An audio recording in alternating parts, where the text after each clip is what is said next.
मेरा मानना है कि जीना कितना है, जरूरी नहीं है कि मेरी आयु 50 साल की हो।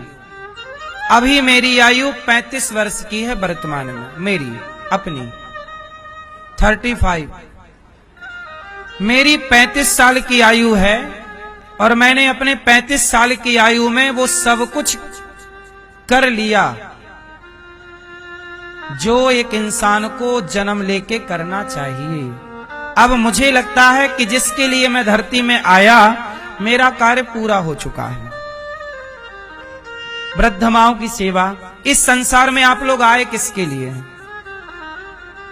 ये दास अनिरुद्ध ने इस धरती पे आके क्या किया? सेवा की। हजारों भक्त भोजन करते हैं गौरी गोपाल में, वृद्ध माओं की सेवा होती है, 150 बच्चे पढ़ते हैं, गाय की सेवा होती है, और मुझे आप लोगों को भगवान की कथा सुनाने का ईश्वर ने मौका दिया है। मैं चाहता हूं कि मैंने जो जो किया, आप देखो मैंने गुरुकुल खोला, बच्चों को निःशुल्क पढ़ाया, तो ये आपके लिए प्रेरणा है कि आप भी ये काम करो। मैंने माओं की सेवा की, ये आपके लिए प्रेरणा है कि आप भी इन माओं की सेवा करें। मैं यहाँ अखंड रसोई चलाने का प्रयास करता हूँ, भगवत कृपा से 30,000 लोग पर डे खाते हैं, तो आप भी कोशिश करें कि आप भी 10-5 लोगों को रोज भोजन कराएं। तो मेरा उद्देश्य तो करके दिखाने का था, मेरा उद्देश्य तो समाज को करके दिखाने का था कि समाज में रहकर भी, ईमानदारी से चलकर भी, सच्चाई अच्छाई के रास्ते में रहकर भी समाज की सेवा हो सकती है, अपना गुजारा हो सकता है। ये दिखाना था, आपको बताना था, और ये काम मैंने 35 साल की उम्र में पूरा कर लिया। अब बताओ मेरे जीवन में मेरा जन्म लेना सार्थक हुआ कि नहीं? तो बताइए मेरी उम्र कितनी होनी चाहिए? मेरी उम्र कितनी होनी चाहिए? बहुत है, 35 बहुत है। इस 35 साल में जो मुझे करना था वो मैंने कर लिया। अब मुझे ईश्वर से ये बिल्कुल कामना नहीं है कि आप मुझे 1 भी साल दीजिए, क्योंकि जो मुझे करना था वो मैंने कर लिया। अब जो बची सांसें हैं वो ईश्वर आपकी सांसें आपके स्मरण में, आपके चरणों में समर्पित हैं। जो मेरा जन्म लेने का उद्देश्य था वो मैंने पूरा कर लिया। मैंने इस उम्र में किसी का दिल नहीं दुखाया, किसी को मैंने गाली नहीं दी, किसी को मैंने गला नहीं काटा, किसी के साथ चोरी नहीं की, किसी के साथ मैंने कुछ गलत व्यवहार नहीं किया। इस उम्र में जितना मुझे अच्छा करना था वो मैंने किया। अब आदमी 60 साल भी जिए और अपने बाप की सेवा ना करे, माँ की सेवा ना करे, तो 60 साल जी के भी तुमने किया क्या? तुम 70 साल जिए पर अपने एक माँ की सेवा ना किए। तुम अपने बच्चों को भी बाप से पैसे मांग मांग के पढ़ाए, सेल्फ डिपेंड ना बन पाए। और ये दास अनिरुद्ध 150 बच्चों को 35 साल की, और 35 साल तो मेरी उम्र आज है। गौरी गोपाल गुरुकुल की स्थापना आज से 3 साल पहले, तो आज 3 साल पहले मेरी उम्र क्या रही होगी? तब से गौरी गोपाल में बच्चे पढ़ रहे हैं। और जब मैं 24 साल का था तब से गरीब परिवार की बेटियों का और वृद्ध माओं की सेवा कर रहा हूं। जब मैं 24 साल का था, अब तो मैं 35 साल का। तो मैंने अपने जीवन में इतनी उम्र में, स्वामी विवेकानंद जी इस धरती पर कितने साल रहे? एक कम 40, 39 ईयर। आद्य शंकराचार्य जी कितने साल रहे? 29, 29। आद्य शंकराचार्य जी उम्र कितनी है ये मायने नहीं रखती, आपने इस उम्र में कम से कम उम्र में काम कितना अधिक से अधिक किया है, समाज को सिखाया कितना, करके कितना बताया, क्या मैसेज दिया। आप देखो, मरोगे आप भी और मरूंगा मैं भी, लेकिन मैं तैयार हूं अभी से कि प्रभु मेरा हो गया काम पूरा। अब आप जब आपका मन पड़े बुला लेना, तैयार है बंदा। कुछ लोग रोते हैं, भगवान हमारे ये दिक्कत, वो कर लो ना मेहनत, जी खोल के लगा लो ना दिमाग, कर लो अच्छे काम और फिर तैयार रहो। जियो भी बिंदास और मरो भी बिंदास। रो रो के क्यों मरना है, अच्छे से मरेंगे। क्यों भैया, कैसे मरना चाहिए, पूरा काम कर लो ना। इसलिए मुझे लगता है कि 50 साल की उम्र भी बहुत है, 60 साल की तो बहुत ही है। झांसी की रानी कितने साल में मर गई बताओ जरा, मैं ये बताओ। 23 झांसी की रानी जब अंग्रेजों से लड़ी तब क्या उम्र थी, 23 साल की लड़की। आज 23 साल की लड़की कहां है, क्या सोच रही है, और 23 साल की उम्र में वो देश के लिए शहीद हो गई। तो व्यक्ति उम्र से बड़ा नहीं होता, व्यक्ति अपने श्रेष्ठ विचारों से बड़ा होता है। आप 100 साल जिएंगे तो आप बड़े हैं, ऐसा नहीं है। कुछ लोग 10 साल की उम्र में भी इतिहास रच जाते हैं, कुछ लोग ऐसे हैं जो 25 साल में भी इतिहास रच गए। मंगल पांडे को फांसी दी तब क्या उम्र थी। जरूरी नहीं है कि मैं 70 साल में क्यों जीऊं 70 साल, जो मुझे करना था वो मैंने 35 में किया। और नहीं करने वाले 70 साल में भी क्या कर पाए, खा तो रहे हैं, 70 साल में भी खैनी खा रहे हैं, घिस रहे हैं तंबाकू। 70 साल के हैं तब पत्ते खेल रहे हैं। तो तुम पत्ते खेलने के लिए जन्म पाए हो। सिगरेट पी रहे हैं तो सिगरेट पी रहे हैं, सिगरेट। तुम हो तो 50 साल के, सिगरेट पी रहे हो। तुमने पाई तो उम्र 70 साल की, जुआ खेल रहे हो, सिगरेट पी रहे हो, लड़ रहे हो। क्या करोगे इतना जी के।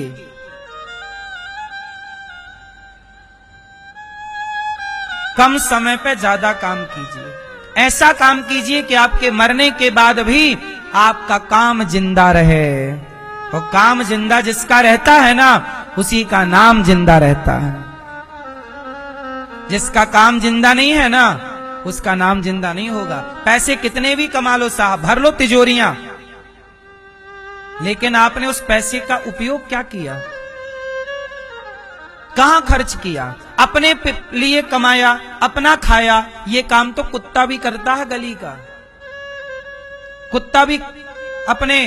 कुत्ती भी अपने बच्चों का पेट भर रही है, चिड़िया भी भर रही है, सुअर भी भर रहा है। अपने बच्चों के लिए ही करना है तो सब कर ही रहे हैं, चिड़िया, पशु पक्षी। लेकिन हमारा जन्म समाज की सेवा के लिए हुआ है। हम राष्ट्र के लिए क्या कर रहे हैं, हम देश के लिए क्या कर रहे हैं, हमारा देश में क्या योग, आप बताइए। ये दास अनिरुद्ध का इस पूरे भारतवर्ष में कुछ परसेंट, 1% नहीं तो 1 का आधा, आधे का भी आधा % तो इस देश में हिस्सा होगा समाज को सही दिशा देने के लिए, समाज को सिखाने के लिए, समझाने के लिए। मैं आपसे पूछता हूं कि आपका क्या योगदान है इस देश के लिए। यूं तो पेट भर के खाए और सो गए पांव पसार के, ये कोई योगदान है। आए, जिए, शादी ब्याह करे और बच्चे पैदा किए, और तुम्हारा एक बेटा, और बाप को तुम्हें बड़ा होके तुम्हारा बेटा मार रहा है, तुम्हारा बेटा तुम्हें बड़ा होके गिलास भर पानी नहीं दे रहा, तो तुम्हारा जन्म लेना, तुम्हारा मरना दोनों ही तो व्यर्थ हो गए। तुम्हारी चिता पे जो लकड़ियां जलाई गईं, वो लकड़ियां भी बर्बाद हो गईं, क्योंकि तुमने जीवन में कुछ किया ही नहीं। इसलिए कहता हूं, जियो, बिंदास जियो, मरने से पहले कुछ करो। क्या करोगे, समाज के लिए कुछ करके दिखाओ। तुम्हारे कुछ ऐसे काम होने चाहिए जिससे समाज को सीख मिले। एक व्यक्ति वो है जिसने पोलियो की दवाई बनाई। हमारे देश में पोलियो बहुत था, बच्चे पैदा होते थे, पोलियो रहता था, हाथ काम नहीं करता, पांव काम घिसटते थे। किसी डॉक्टर ने पोलियो की दवाई बनाई, और पोलियो की दवाई बना के उन्होंने पूरे दुनिया से पोलियो को समाप्त कर दिया। अब बताओ उनका योगदान इस सृष्टि के लिए है कि नहीं। ऐसे वो डॉक्टर थे, उन्होंने पोलियो की दवाई दी। आज भी बहुत सारे डॉक्टर हैं जो मुर्दे को भर्ती कर लेते हैं कि भाई साहब 2 दिन रहोगे, लाओ 20,000 रुपए, लाओ अब जाओ, मर गया। ऐसे भी डॉक्टर हैं जो मुर्दे को भर्ती कर लेते हैं। तो मैं आपसे ये पूछना चाहता हूं कि संसार में आप आए हैं, आपका उद्देश्य क्या है? समाज को आपने दिया क्या? 70 साल आप जिए, मुझे दो जरा 70 साल का हिसाब, और मैं आपको अपने 35 साल का हिसाब देता हूं। मैं आपको अपने 35 साल की उम्र का हिसाब देता हूं कि 35 साल में ये दास ने क्या क्या किया। 310 माताएं गौरी गोपाल में सुखपूर्वक रहती हैं। दवाई चाहे माओ को 1 रुपए की लगे या 10 लाख की, सारी दवाई फ्री में ये दास आपसे भिक्षा मांग मांग के लाके और माओ की दवाई कराता है। जिनके अपने बेटे निकाल देते हैं उनकी सेवा। 150 बच्चे गौरी गोपाल में पढ़ रहे हैं, ऑन रिकॉर्ड जाके चेक कर लो। आपने किसके बच्चे को पढ़ाया? क्यों नहीं पढ़ाया? यदि ईश्वर ने योग्य बनाया था तो किसी बच्चे को तो गोद लेके पढ़ा लेते कि तू पढ़ने में होशियार है, मैं तुझे अपनी तरफ से पढ़ाऊंगी या पढ़ाऊंगा। तेरी बेटी गरीब है, मेरे गांव में गरीब लोग रहते हैं, मैं अपने गांव में भीख मांगा करता था, घर घर जाके। एक टाइम ऐसा था, मैं अपने गांव में देखता हूं कि मेरे गांव में बड़े गरीब लोग हैं। एक बार क्या हुआ, मेरे आंखों के सामने घटना घट गई मेरे गांव में। उस समय में भीख मांगता था गांव में, पर मैं कुछ कर नहीं सकता था, तो मैं केवल देख सकता था, तो मैं दर्शक था। तो मैंने क्या देखा वो घटना आपको सुनाता हूं। मेरे गांव के एक व्यक्ति थे, मजदूरी करते थे, उनकी बेटी हो गई 18 साल की। तो उन्होंने गांव के एक बड़े आदमी के पास आकर कहा कि भैया बेटी का ब्याह करना है, हमें 5000 रुपए उधार दे दीजिए। उस जमाने की बात है जब मैं लगभग 12-13 साल का रहा होऊंगा, ये तब की बात है। 5000 रुपए तब बड़ा ही था। भैया 5000 दे दो, बेटी का विवाह है। तो वो पैसे वाले ने कहा, अच्छा मैं भी वहीं बैठा था, मैं बच्चा था। अच्छा मुझे बचपन से आदत थी बड़ों के साथ बैठने की। मैं बचपन में बच्चों के साथ नहीं बैठता था, क्योंकि बच्चों के साथ बैठूंगा तो बच्चों की बातें होंगी, लेकिन बड़ों के साथ बैठेंगे तो बड़ों वाला ज्ञान खोपड़ी में आएगा। जिसके साथ आप बैठते हैं ना, उस तरह का ज्ञान पाते हैं आप लोग। इसलिए आपका बैठना उठना किन के साथ है? शराबियों के साथ बैठना उठना हो जाएगा, बर्बाद हो जाओगे। गलत व्यक्ति के साथ बैठना उठना होगा, बर्बाद। आप किसके साथ बैठते हैं? कैकेयी माता मंथरा के साथ बैठने लग गई, दुर्योधन शकुनी के साथ बैठने लग गया, और मैं गांव के बड़े लोगों के साथ जो उम्र में बड़े थे, अच्छी बातें करते थे, मैं उनके साथ बैठा रहता था। वो केवल सुनता था, सुनाता कुछ नहीं था। वो आदमी आया, देखो मुझे तब की बात आज भी याद है। वो 5000 में, भैया 5000 दे दो, बेटी का विवाह है। तो उसने कहा 5000 तो दूंगा, पर 3% लूंगा। कितने परसेंट?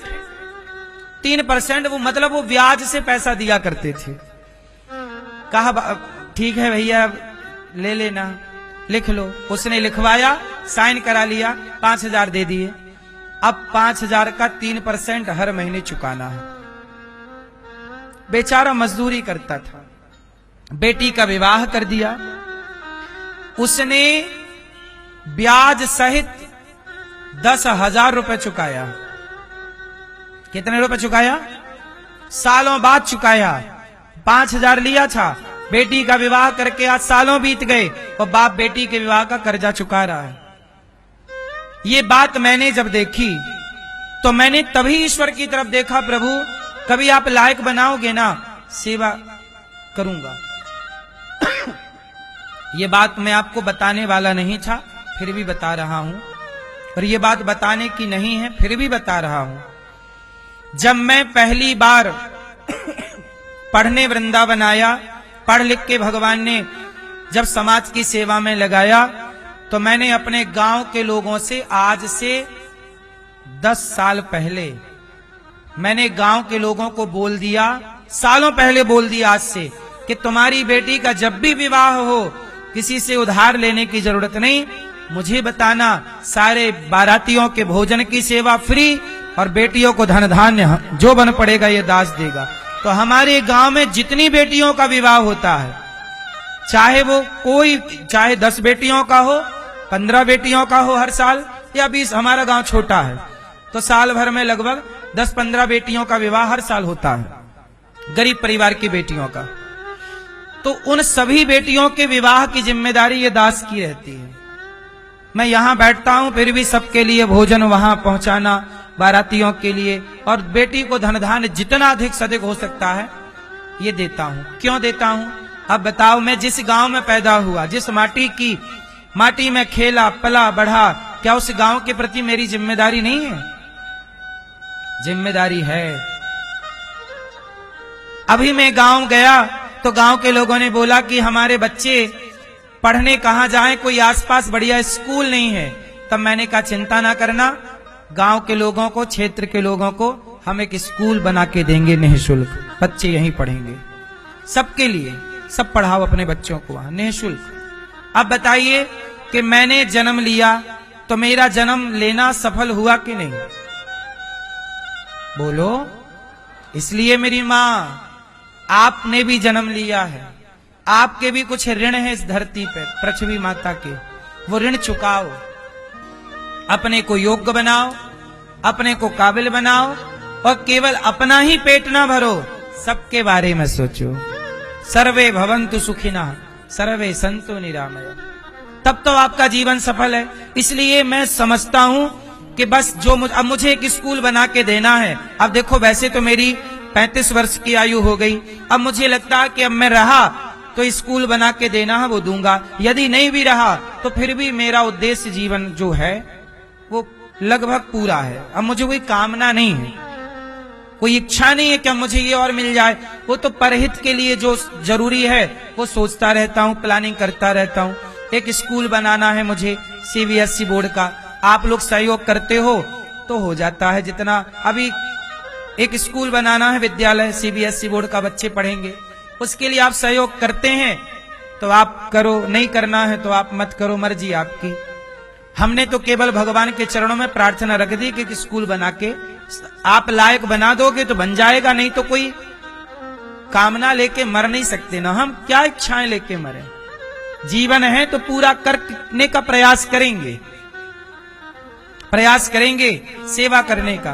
पर अब कोई काम है, आप हमसे पूछो महाराज जी अब आपकी क्या इच्छा है? हमारी कोई इच्छा नहीं है। क्या कामना है बताइए? इसलिए कहता हूं दोस्तों, मेरी मां, मेरी बहनों, अपनी इतनी मेहनत कीजिए, इतना मेहनत कीजिए, अपने को इतना तपाइए कि आप अपनी मेहनत से अपनी सारी इच्छाओं को समाप्त कर दीजिए, पूरी कर लीजिए ना इच्छाएं, पूरी करिए इच्छाएं। इच्छाएं लेके क्यों मरना है? ये जीवन मिला है, आज मिला है, कल मिलेगा, कौन जानता। इसलिए अब इस जीवन में केवल ईश्वर को पाना है।